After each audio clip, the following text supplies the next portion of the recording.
ওরে ভাই রে ভাই, পূজা চেরিকে পালকি থেকে হাত ধরে নামালেন আফরান নিশো এবং চঞ্চল চৌধুরী। মানে এখানেও তারা বুঝিয়েছে যে দম ছাড়া সব শেষ, দম না থাকলে কোনো কিছুই সম্ভব না। ঠিক আগামী ঈদের জন্য আরো একটি সিনেমা আসতে চলেছে, যে সিনেমাটিতে অভিনয় করতে যাচ্ছে আফরান নিশো, চঞ্চল চৌধুরী এবং পূজা চেরি, যেখানে আফরান নিশো নতুনভাবে পূজা চেরির সাথে জুটি বাঁধতে যাচ্ছে। আর এরই ধারাবাহিকতায় আমাদের মেগাস্টার শাকিব খানের সিনেমার সাথে আরো একটা সিনেমার টক্কর হতে পারে আগামী ঈদে, যেখানে পূজা চেরি প্রথমবার চঞ্চল চৌধুরীর সাথে অভিনয় করতে যাচ্ছে। পরিচালক যারা রয়েছে, প্রযোজনা প্রতিষ্ঠান থেকে এমনটাই বলা হয়েছে যে আগামী ঈদে দম সিনেমাটি তারা রিলিজ করবে এবং এই সিনেমাটি শুটিং লোকেশনে ইতিমধ্যে তারা দেখে ফেলেছে। ইন্ডিয়ার কাজাকস্তানে কি যেন একটা লোকেশন, যা ভালো একটা লোকেশন তারা ভিজিট করেছে, সেখানে দম সিনেমার শুটিংটা তারা শুরু করবে। তবে এখন কথা হচ্ছে, ঈদ সময় আসলে, ঈদের সময়টা আসলে যেটা হয়, বরাবর প্রত্যেকটা প্রযোজনা প্রতিষ্ঠান থেকে সিনেমা রিলিজ করার একটা রমরমা শুরু হয়ে যায়। এখন মেগাস্টার শাকিব খানের সাথে আফরান নিশো কি পেরে উঠবে, নাকি আফরান নিশোর সাথে শাকিব খানের সিনেমার কি একটা হবে? এখন কথা হচ্ছে, পূজা চেরি যেহেতু শাকিব খানের সাথেও সিনেমা করেছে, এখন আফরান নিশোর সাথে নতুনভাবে জুটি বাঁধছে এবং সেই সিনেমাটিতে আরো একজন বাঘা অভিনেতা রয়েছে চঞ্চল চৌধুরী। সেই সিনেমাটির গল্প, সেই সিনেমাটির কাহিনী এবং গল্পের ধারাবাহিকতায় যদি এগিয়ে নিতে চান, তাহলে আমার মনে হয় টেলিফিল্মের মতো কোনো সিনেমা কিংবা এইরকম ধাঁচের কোনো সিনেমা এবার হবে না। কারণ আফরান নিশোকে দিয়ে যে কয়টি সিনেমা তৈরি করেছে, দাগি বলেন কিংবা আরো রিসেন্ট যে কয়টা সিনেমা গিয়েছে, সেই প্রত্যেকটা সিনেমাটিতে এমন একটা সিনেমার ভাইব, মানে খুব একটা পাওয়া না গেলেও কিন্তু গল্পের দিক থেকে তারা কিন্তু বেশ ভালোভাবে ফুটিয়েছে।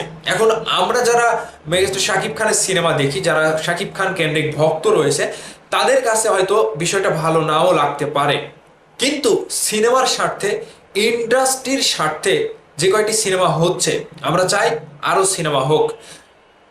এসভিএফ, আলফাই এবং চরকি, এই যে তিনটা প্রযোজনা প্রতিষ্ঠান একত্রে হয়ে যৌথভাবে যে আফরান নিশোর উপরেই তারা যে একটা মানে প্রজেক্ট শুরু করেছে, সেই প্রজেক্টটাতে একের পর এক কিন্তু তারা সিনেমা দিতেই যাচ্ছে, মানে দিতেই চলেছে, দিয়েই যাচ্ছে।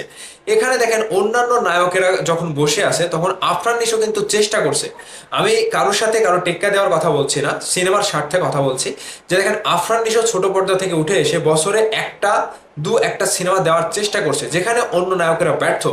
শাকিব খান ছাড়া, শাকিব খান ভাইয়ের কথা বাদ দিলাম। তো আমার কথা হচ্ছে, ইন্ডাস্ট্রির স্বার্থে যদি কোনো নায়ক কাজ করে, তাকে একটু হলেও সাপোর্ট দেওয়া দরকার।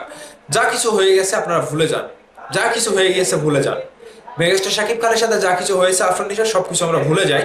আমরা শুধু সিনেমার স্বার্থে কিংবা ইন্ডাস্ট্রির স্বার্থে কথা বলি, যে ইন্ডাস্ট্রিতে সিনেমার দরকার আছে, সেটা আফরান নিশোর হোক, সেটা অন্য যে কোনো নায়কের হোক। এক কথায়, সিনেমা ইন্ডাস্ট্রিতে সিনেমা তৈরি হলেই হল বাঁচবে, বাংলার দর্শকরা সিনেমা হলে যাবে, ইন্ডাস্ট্রির একটা ভাবমূর্তি থাকবে এবং এই সিনেমা ইন্ডাস্ট্রিতে আরো আরো নায়ক তৈরি হোক, যেখানে কাজের একটা সুন্দর স্পষ্ট জায়গা তৈরি হোক, যেখানে বাংলাদেশের অনেক অনেক নায়ক থাকবে, কাজ করবে, ইন্ডাস্ট্রি ভরপুর থাকবে।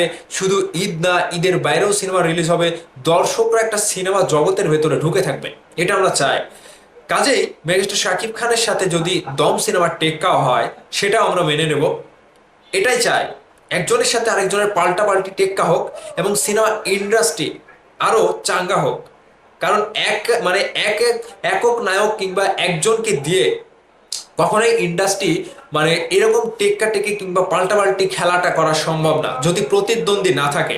হ্যাঁ, প্রতিদ্বন্দ্বী থাকলে কিন্তু কার কতটুকু দম সেটা বোঝা যাবে, এবং কার কতটুকু দম রয়েছে সিনেমা দিয়ে, নায়কের দম রয়েছে, সেটা কিন্তু দর্শক আবারও বুঝতে পারবে। সেই জায়গা থেকে বলতে চাই, দম সিনেমার জন্য শুভকামনা রইল। এবং চঞ্চল চৌধুরী দাদা এবং পূজা চেরি, আফরান নিশো, তারা যে সিনেমাতে অভিনয় করছে, এই জন্য তাদের যে নতুন একটা পথ চলা শুরু হলো, এই পথটা আরো মসৃণ হোক, বাংলা সিনেমাতে আরো নতুন নতুন সিনেমা তৈরি হোক। ভালো থাকবেন সবাই। দম সিনেমার জন্য আপনাদের মতামত অবশ্যই ভিডিও নিচে কমেন্ট করে জানাবেন। ভালো থাকবেন সবাই।